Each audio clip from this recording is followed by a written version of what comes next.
Sanibonani ugogo Mseleku lo okhulumayo namhlanje engeniqhamukela nezinye izindaba ezimnandi ngoba kulesi sikhathi samanje abantu abahlali phansi bayaphanda bayazama baphazanyiswe yilabo abakosidlodlo baphazanyiswe izinto ezithize nezithize besathi bayayiqhwabela bayazama kunento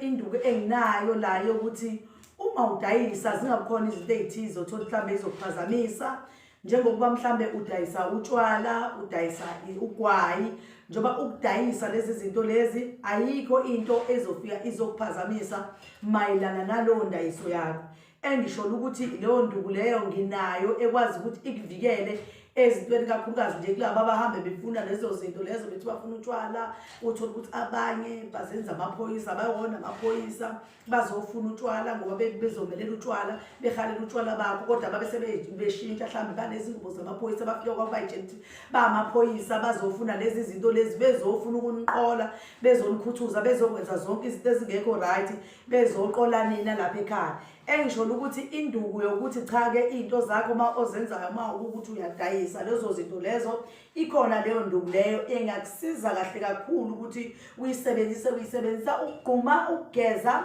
ukuphalaza uphinde futhi uthathe uchele ekhayeni lakho usho ukuthi cha nje abadinga abantu abazoba yinkinga phansi kwaleli khaya bazophazamisa leli business lakho ngoba abantu abaningi uthola ukuthi sebehlula ngisho na ukuzama uqobo ngesimanga sokuthi kunalabo abantu laba abahlala begada abantu abazamayo ukube baye kubona bayobaphazamisa ngoba kwesinye isikhathi uthola ukuthi banomona bazibalanda abantu bazenze namaphoyisa beyothi cha bothina singamaphoyisa ngoba befuna ukuthi baphazamise lowo muntu ukuze ayeke lokho kudayisa ngoba yini kunomona wokuthi abafuni ukuthi abantu badayise kwesinye isikhathi uyabona ukuthi njengoba edayisa nje uyaphambili manje ngoba kukhuphuka umona ukumbona ukuthi umuntu uyaphambili manje akafuni ukumbona eyaphambili ufuna ukuthi lokho embuka nje eyinto eyemuva engayi phambili yingakho kufanele ukuthi zitholakala izinto uma ukuthi unale business enje ngoba licanyana lona lisondeza abantu abayinhlobo eziningi kufanele ukuthi ube nayo into ezokusiza ukukuvikela uma unaleli business yingakho ngithi kumele uyithole into ezokwazi ukuthi kusize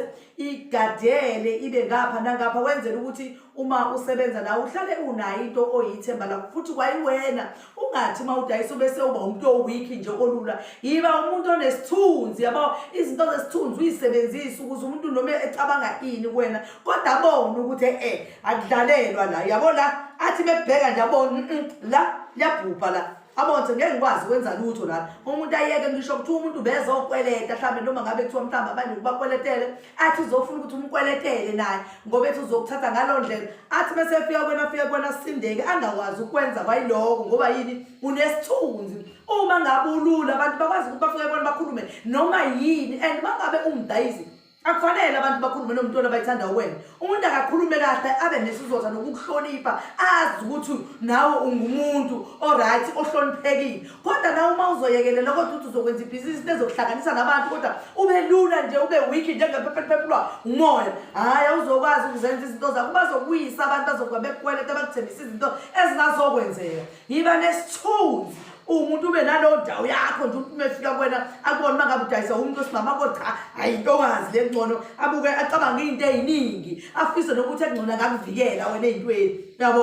kungabukhona ukuthi hayi lo ngamthumelela ngokuthi ngamthumela ngokuthi ayifuneki lona umuntu kumele acabange kanzima uma kukhona into ayicabangayo ngawo angavana akhulume nje noma kanjani into ayithandayo akhulume akuthathise umuntu wesifazane akakuthathe njengomuntu wesilisa engathi umuntu wesilisa omunye nawe ngoba nawe phela nomqondo njengoba wenza into uyenze ngokucabanga ayikho into ongavana uyenze nje umuntu ungacabangile yingakho ngithi kufanele ukuthi nawe uma ukuthi uyayenza leli business uphakama ungabusuhlala uthule nje unabe okweyintanga zinabela ehlahleni zizo ziyokhihliza khona zikhipha amathanga nangunganabi kanjalo qaqeka enza izinto zakho zibe lula enza izinto zibe lula usebenze ngendlela ekuyiyona evikelekile ngoba ungavikelekile izinto zakho ziyohlala ziphele kanjalo thokoza makhosi amakhulu siyabonga